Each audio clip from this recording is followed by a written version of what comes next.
was a case that took place a number of years ago that went all the way to the Supreme Court of Canada.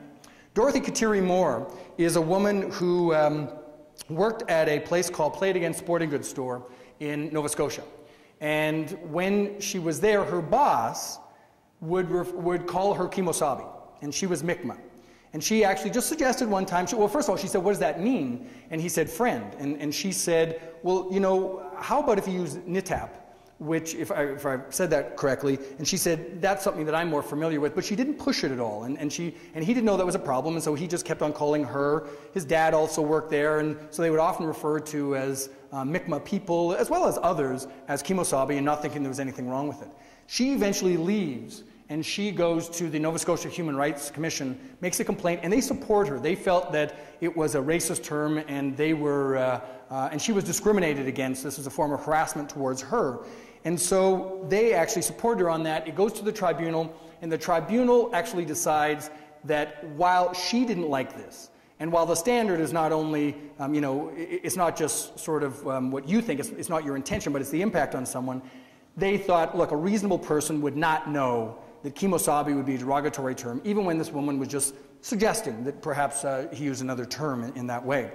Well, they didn't like that decision, and so actually it was appealed to the Nova Scotia Court of Appeal. They agreed as well with the tribunal, and then it was appealed to the Supreme Court of Canada. The Supreme Court of Canada did not take the case, and so it was just left that there was no liability against the organization. It wasn't found to be a racist term under these circumstances, and it wasn't considered sort of discrimination against her.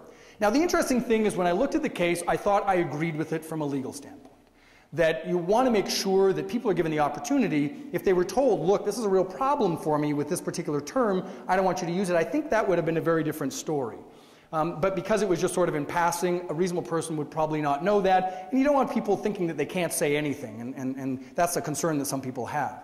But I thought something was more interesting when I actually looked at the case, and when I read the case, because what the adjudicators did for the tribunal is they actually spent a day looking at episodes of The Lone Ranger.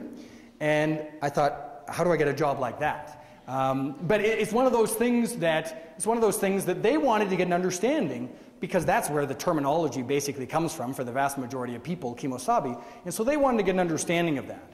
And so the adjudicators, from their viewpoint, is that they thought that the Lone Ranger, sure, he was the star, but Tonto was really a partner, and he was clever on his own and a friend, and so they didn't see that real division. Also, that no one was, they both treated each other with respect, and the Ranger never treated any natives badly. This is an American program, American natives, and so they also didn't find that Kemosabe was ever used in any demeaning way. Now, that was interesting because there was a number of witnesses who also said, Mi'kmaq witnesses who said, look, it's no big deal to me, it doesn't mean anything.